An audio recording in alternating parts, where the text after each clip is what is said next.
kita nak meneliti di mana apa yang dilaporkan ataupun data yang dikongsikan oleh Nina tadi ada perincian lanjut, di mana rakan kami editor Niaga AWANI Najib Aroff kini berada di Davos sekitar jam pukul 4 pagi ni, menghampiri jam 4 pagi di Davos pada ketika ini.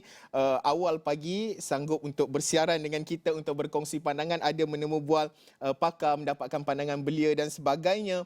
Mungkin Najib telah pun bersedia dari Davos sekitar jam 4 pagi ini. Mungkin boleh kongsikan kepada kita dan juga bagaimana keadaan cuaca di sana. Nampak sejuk betul menghampiri jam 4 pagi di Davos ini, Najib.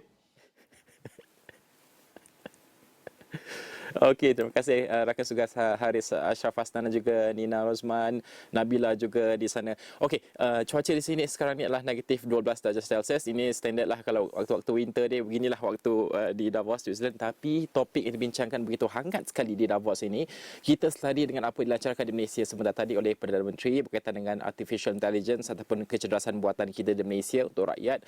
Dan menarik sekali, banyak perkara yang dibincangkan atau disentuh oleh Perdana Menteri dan juga Menteri Ekonomi YB Rafizi Ramli adalah apa perkara yang kita bincangkan di sini. Ini bermaksud tahap kefahaman kita di peringkat domestik itu sudah ada dari segi AI dan sebagainya. Okey, beberapa pakar yang saya temui berbincangkan tentang perkara ini adalah melihat kepada AI itu sudah pasti kita bercakap soal ancamannya terlebih dahulu dan apakah risiko yang wujud dan bagaimana untuk menangani risiko ini dan memahami risiko ini.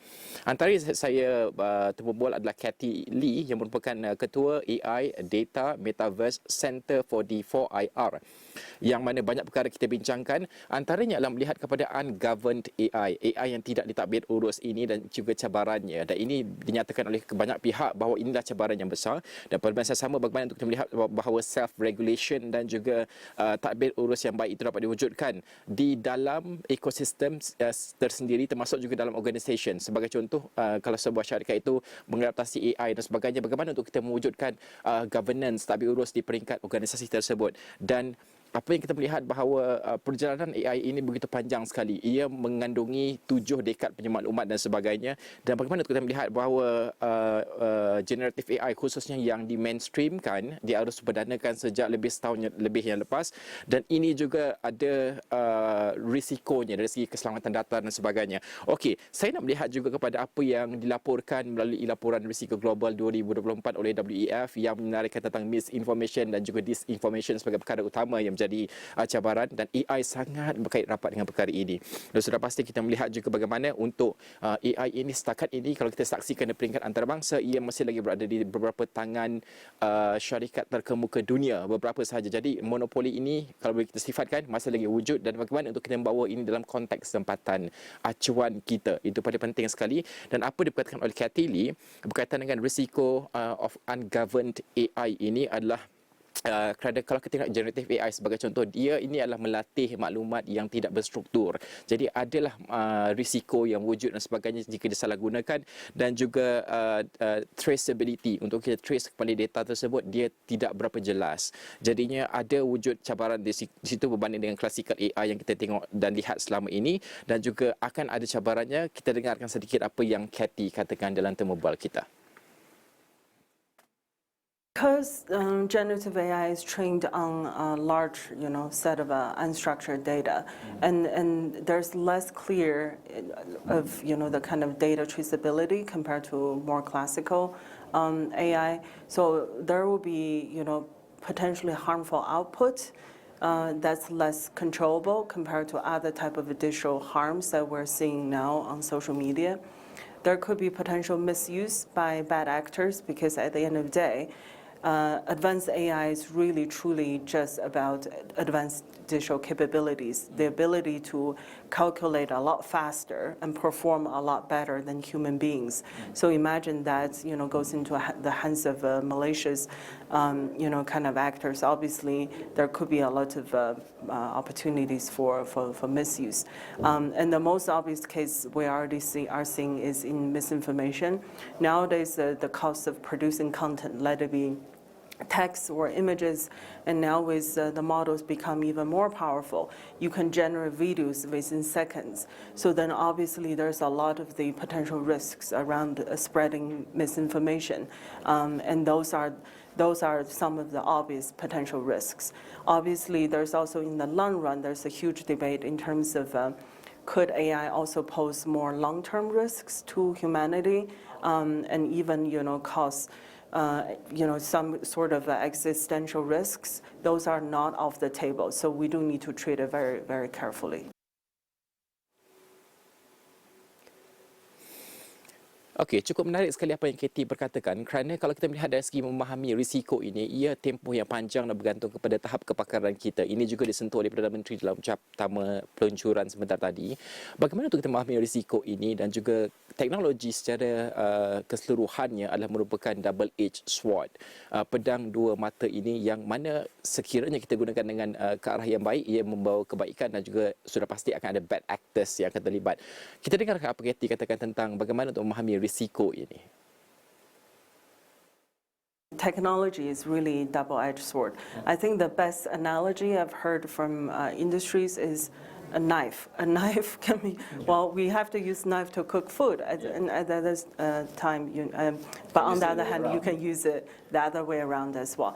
Technology is no difference, but what we do need to be mindful about is that we need to understand the risks, because a knife, at least we understand its risks.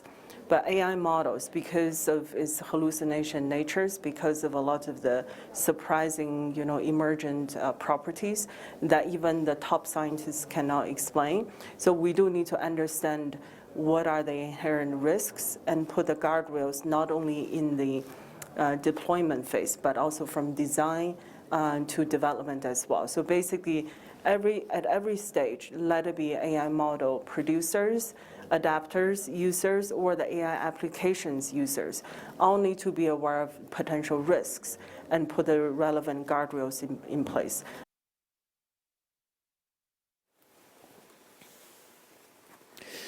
Okey, antara perkara lain yang kita berikan tumpuan di sini bersama dengan Katie Lee juga adalah dari segi tahap kefahaman kita, sama ada di peringkat komuniti dan juga pembuat dasar. Kita pernah melihat sebelum ini, Haris, pembuat dasar di Amerika Syarikat sebagai contoh, negara maju, negara yang mana banyak syarikat AI bertapak, Kongres sebagai contoh kurang memahami AI apabila ada sesi di Kongres bertanya kepada pakar-pakar dan sebagainya. Ini menimbulkan persoalan sejauh mana pembuat dasar di peringkat dunia, negara maju ataupun negara membangun dan sebagainya, faham tentang keadaan ini dan juga komuniti sendiri. Kita ingin lihat supaya mereka faham apa itu AI dan juga risiko yang wujud dan apakah kegunaannya lebih baik dalam masyarakat tersebut. Ada jawapan yang Katie Lee berikan, banyak perkara boleh kita laksanakan menurut beliau. Kita dengarkan sedikit. I think there's still a lot to be done because generative AI's nature, as we just discussed, is quite different from classic AI. But on the other hand, what gives me hope is I think we're much more aware of the potential risks that's brought by digital technologies today than 10 years ago or 15 years ago before, social media was spreading. So that does give me hope as well. But on the other hand, there's a lot of work to be done. That's why, also at the forum, why we launched the AI Governance Alliance, really trying to bridge the conceptual gap between the technical community and the policy-making community, and ideally also with the general public. So people really understand what is the technical foundation instead of speculating what are the potential risks and opportunities. Okey, kita memberikan tumpuan kerana dalam konteks dunia di World Economic Forum ini kita melihat kepada bagaimana negara maju dan juga negara membangun. Kalau dalam konteks ekonomi kita panggil dia sebagai Global North dan juga Global South. Global North inilah sekumpulan negara-negara yang boleh sifatkan negara maju. Global South adalah negara-negara yang membangun. Ada juga negara mundur dalam konteks tersebut. Bagaimana inclusivity itu dapat diwujudkan dalam konteks AI? Ini sekali penting sekali. Termasuk juga Malaysia yang berada di Global South ini. Kalau kita melihat kepada apa yang dikatakan oleh Katie, bagaimana untuk kita menambah baik availability, ketersediaan data tersebut dan juga kualiti data tersebut. Ini penting kerana apa? Kebanyakan model AI yang kita lihat pada ketika ini yang powerful di-train menggunakan bahasa Inggeris. Jadi kalau kita boleh localizekan dalam konteks tempatan dan sebagainya, ini satu bentuk penambahbaikan yang juga proximity-nya dekat kepada rantau tersebut ataupun negara tersebut. Dan pada masa sama antara yang disentuh oleh Katie Lee juga termasuk juga skill, kepakaran. Ini juga disentuh dalam ucap pertama oleh Perdana Menteri sebentar tadi. Bagaimana IPT memainkan peranan yang penting untuk melatih pelajar-pelajar mereka untuk lebih tersedia bersama dengan AI dan sebagainya, mewujudkan di peringkat IPT dan juga laporan berkala dilaksanakan. Kita dengarkan sedikit apa diperkatakan oleh Katie tentang perbezaan antara Global North dan Global South ini dalam konteks AI. But the principle is the policy frameworks, the regulations needs to be flexible and adaptive. What that means is you need to give industries a set of principles, but at the same time make sure that the rules and the policies are not so prescriptive. You need to make sure they also innovate. You need to make sure that they feel they're not burdened too much by the compliance cost. Potentially provide some sort of sandbox and pilot program that create a kind of a contained environment for businesses and innovators to come and truly innovate without the potential consequences of widespread kind of misuse. Okey, menarik sekali apa yang dikatakan oleh YB Rafizi Ramli, Menteri Ekonomi dan juga Perdana Menteri sebentar tadi adalah bagaimana kita sifatkan ketersediaan ataupun kesiapsiagaan negara kita, kepimpinan negara kita untuk berdepan dengan AI, untuk adaptasi dan tidak lari dari AI tersebut, kerana ada banyak negara juga, banyak industri yang melihat ini satu ancaman dan juga lari terus dari AI. Tetapi kita bersedia berdepan dengan perubahan teknologi ini. Ini juga yang saya bualkan bersama dengan pakar seorang lagi saya temui pada semalam, iaitu Rohan Ramakrishnan, rakyat Malaysia yang merupakan Young Global Leaders WEF Class of 21 2021 dan juga merupakan pengasas dan juga ketua pegawai eksekutif Digital Media Nusantara, yang mana beliau mengatakan bahawa kesediaan kita perlu get involved in it, sertai perubahan tersebut, dan pada masa sama kita bina environment persekitaran kita sendiri untuk memastikan bahawa penyelesaian rangka kerja itu adalah kena dengan tempatan dan juga kita sendiri, dan pada masa sama bagaimana untuk mewujudkan self regulating tersebut dalam environment dan persekitaran yang kita wujudkan. Dan ini juga disentuh oleh Perdana Menteri dalam ucapan tadi. Kita bina di peringkat IPT kita dan sebagainya. Kita dengarkan sedikit apa yang Rohan perkatakan tentang konteks AI dalam membina environment dalam konteks AI. The government also is making a lot of initiative to digitalize certain aspects of the government information systems to combat these issues with AI working in wildfire. So I think one way to combat it is actually to get involved in it and build systems that govern it. Trying to regulate it has proven, it's not proven to work over the last 5 years, 10 years, even with the big social media firms. So I think the solution is going head on, developing our own solution, our own frameworks, creating our own environment and self-regulating that environment by getting everyone to come in and adopt it, as opposed to allowing people to operate, in free will and in wildfire.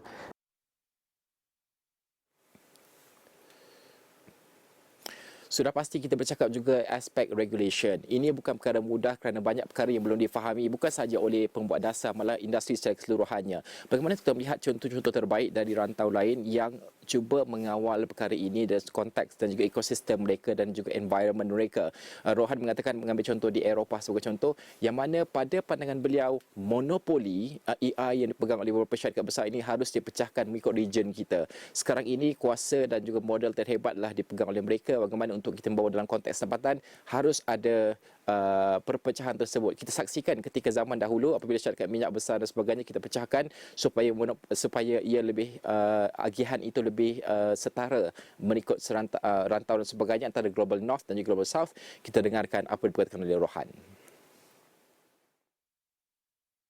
Actually, I think a good example, just to sidetrack, is actually the GDPR, right? Which the Europeans have come up with, and they've used it actually to clamp down on the big tech firms, right? Yes. Alphabet, Meta, and all these guys. And in Malaysia as well, we have our PDPA.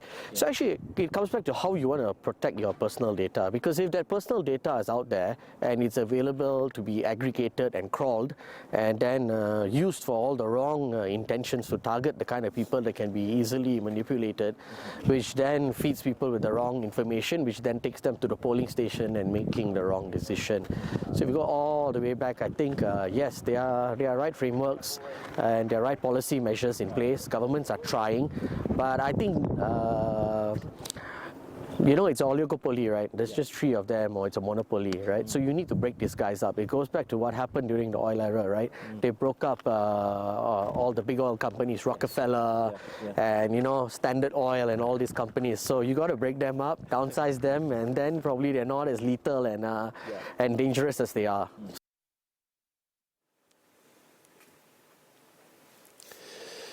Okey, itu sedikit rangkuman yang boleh kita bawakan apa yang dibincangkan di Davos, Switzerland ini di World Economic Forum. Sudah pasti ada banyak perkara berkaitan dengan AI dan juga faktor ekonomi lain yang akan dibawakan di masa ke masa.